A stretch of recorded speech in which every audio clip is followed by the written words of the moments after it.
오태훈의 라디오 매거진 위켄드. 네, 일상에서 발견하는 실용 인문학 이야기를 합니다. 생활 속의 인문학 저자 이효건 작가 나오셨습니다. 어서 오십시오. 네, 안녕하세요. 오늘은 뭐에 대해서 얘기를 합니까? 오늘은 자질이라는 주제로 이야기할까 합니다. 예. 사람은 누구나 자기 나름의 자질을 보유하고 있죠. 예. 여기서 자질이란 타고난 성품이나 소질을 뜻하는데요. 네. 자기가 본래부터 잘하는 분야나 진정으로 좋아하는 일을 의미합니다. 네네. 그러니까 사람은 자기가 어떤 자질을 타고났는지를 아는 게 굉장히 중요합니다. 철학자 베이컨이 이런 얘기를 했어요. 사람의 천성과 직업이 맞을 때 행복하다. 그러니까 우리가 직업을 선택할 때도 자기의 자질에 부합하는 직업을 선택하면 네. 남들보다 좀 유리한 면이 있고요. 그렇죠. 또 그 일을 할 때 좀 잘하거나 행복할 가능성이 높습니다. 그러니까 타고난 천성이나 자질에 맞지 않는 일을 선택을 하면 네. 하긴 하는데 어쩔 수 없이 이제 밥벌이의 지겨움을 감내야 하는 경우도 생길 수 있죠. 예. 그 우리가 뭐 일하잖아요. 네네.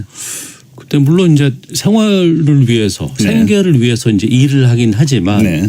그래도 내가 원하는 직업을 갖고 있으면 그렇죠. 그 일이 좋죠. 나쁘지 않아요. 예, 네, 나하고 잘 즐거울 수 맞는 있어요. 거. 예, 맞습니다. 예. 근데 그게 뭐 적성이랑 안 맞는데 그냥 어쩔 수 없이 한다 그러면 그건 고역이지. 그렇죠. 고역이죠. 맞습니다. 그래서 이제 왜 아이들이 네. 장차 어떤 직업을 갖는 게 좋을까요?라고 물어보면 어른들은 이렇게 답하는 경우가 많습니다. 네. 너가 좋아하는 일을 해라. 네가 잘하는 분야에서 직업을 선택하라. 이렇게 조언합니다. 네. 근데 이런 답변 또한 자기 적성이나 자질에 부합하는 직업을 선택하라라는 조언으로 이해되는데요. 근데 이제 이 대목에서 한번 생각해 보시죠. 어른들이 아이들에게 자신이 좋아하는 일을 하라거나 자기가 잘하는 일을 직업으로 선택하라라는 조언은 네. 현실성이 있는 것일까? 다시 말하면 사람은 자기가 좋아하는 일이 뭔지 네. 자기가 진짜 잘하는 게 뭔지를 제대로 알고나 있을까라는 의문인데요. 어떠세요? 제 주변에서 저의 나이 또래 네네. 이제 자녀들에 대해서 서로 얘기를 예, 많이 그쵸. 하잖아요. 그 뭐 하다가 아유 그놈은 뭐 너 거거 너무 빠져 있어. 그럼 네. 그래도 좋아하는 게 있네. 예. 이걸 갖고도 되게 긍정적으로 보는 경우가 있거든요. 네네. 특히 요즘엔 네. 뭘 좋아하는지 뭐가 되고 싶은지에 대한 고민이 없는 친구들도 많습니다. 그렇죠. 그리고 고민이 없기도 하고 잘 모르기도 네. 하고요. 그러니까 사람들은 흔히 이제 아무렇지도 않게 너가 좋아하는 일이나 잘하는 일을 하라라고 말은 하지만 실제로 그것이 뭔지를 아는 건 말처럼 쉬운 일은 아닙니다. 예. 이런 이유 때문에 미국의 사회 철학자인 로버트 노직은 무엇이 가치 있는 삶인가라는 제목의 책에서 아이들이 어릴 때부터 인생의 목표를 확고하게 정해두는 것 이건 결코 바람직한 일은 아니다라면서 이렇게 주장하고 있는데요. 한번 들어보십시오. 최초의 목표를 비교적 수정하지 않고 별 생각 없이 추구하는 것도 분명 야망이나 효율성 측면에서 어떤 이득이 있다. 그러나 청소년기나 젊은 시절에 형성했던 불완전한 세계관에 의해 일생의 방향이 결정된다면 손실도 따르기 마련이다. 그러니까 어릴 때부터 자기의 꿈과 인생 목표를 정해두고 중간에 한 번도 수정하지 않고 사는 사람이 있는데 노직은 그런 상태가 진정으로 바람직한가 하면서 의문을 제기하고 있습니다. 네. 그러니까 아직 자기가 진정으로 좋아하는 것, 진정으로 잘하는 게 뭔지를 파악하지도 못한 상태에서 정해놓은 인생 목표나 꿈이라면 중간에 살다가 수정할 수도 있어야 된다는 입장이죠. 근데 한번 생각해 보시죠. 사람이 자기가 진정으로 좋아하는 일이 뭔지 또 남들보다 뛰어난 소질을 가진 분야가 어디인지를 알게 되는 나이는 대략 몇 살쯤일까요? 근데 평생을 살아도 그거 모르고 인생이 끝날 수도 있지 않을까요? 그렇죠. 맞습니다. 저도 그 관점에 동의하는 편인데요. 사실 자기가 뭘 좋아하고 뭘 잘하는지를 아는 일은 평생에 걸쳐서 찾아내야 될 과업일 수도 있습니다. 그러니까 지금 좋아하는 걸 택하고 좋아하는 일을 해요. 네. 근데 그보다 더 잘하고 더 좋아하는 게 또 있을 수도 그렇죠. 있잖아요. 맞습니다. 네. 그렇습니다. 그래서 철학자 존 스튜어트 밀이 자유론에서 인간을 나무에 비유하면서 이렇게 적고 있습니다. 인간은 본성상 모형대로 찍어내고 그것이 시키는 대로 따라하는 기계가 아니다. 그보다는 생명을 불어넣어주는 내면의 힘에 따라 온 사방으로 스스로 자라고 발전하려 하는 나무와 같은 존재다. 그러니까 스튜어트 밀은 인간의 자질이 고정되어 있는 게 아니라고 봤습니다.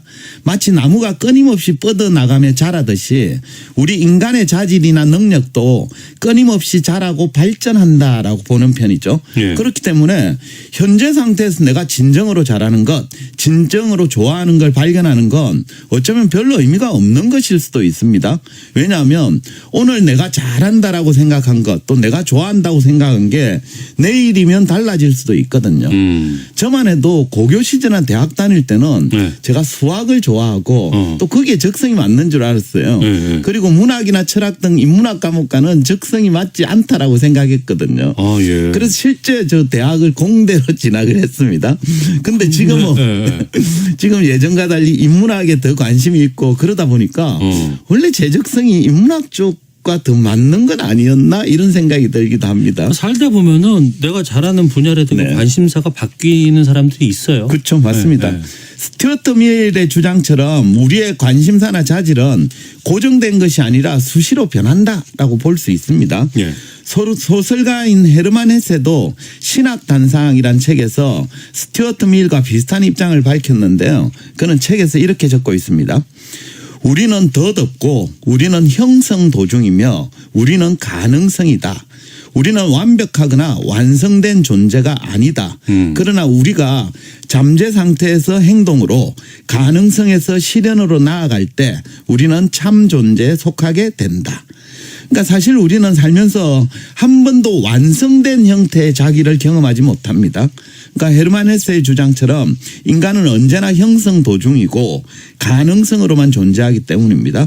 따라서 자기가 진정으로 잘하는 것, 진정으로 좋아하는 게 뭔지 하는 것도 고정된 게 아니고 어쩌면 그것은 평생에 걸쳐서 확인해 가야 될 숙제인지도 모르겠습니다. 예. 근데 어떻게 하면은 내가 좋아하고 잘하는 걸 찾을 수 있을까요? 그렇죠. 참 어려운 주제인데요. 네. 그 질문에 대해서는 미국 사상가 랄프 월도 에머슨의 조언이 좀 도움이 될 것 같아서 소개할까 하는데요. 네. 에머슨은 자기신뢰라는 책에서 이렇게 적고 있습니다. 어떤 사람이 가장 잘할 수 있는 것이 무엇인지 가르쳐 줄 수 있는 것은 그를 만든 조물주뿐이다. 자신이 타고난 본분이 무엇인지는 직접 해보기 전에는 알지 못하며 알 수도 없다. 그러니까 에머슨에 따르면 우리는 자신이 뭘 가장 잘하는지 알 수 없습니다.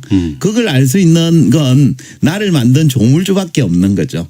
당연히 나 자신도 모르고 나의 부모님도 모르고 선생님이나 친구도 모릅니다. 그러니까 그래서 내가 진정으로 잘하는 게 뭔지를 알고 싶다면 아 이건 잘할 수도 있겠다라고 생각되는 걸 실제로 시도해보는 수밖에 없습니다. 그래야만 그걸 잘하는지 아닌지를 알 수 있거든요. 예컨대 이제 사람들은 최근에 노벨 문학상을 수상한 한강 작가가 글 쓰는 소질이 뛰어나다라고 얘기를 합니다. 그러니까 이제 상을 받았겠죠. 그죠?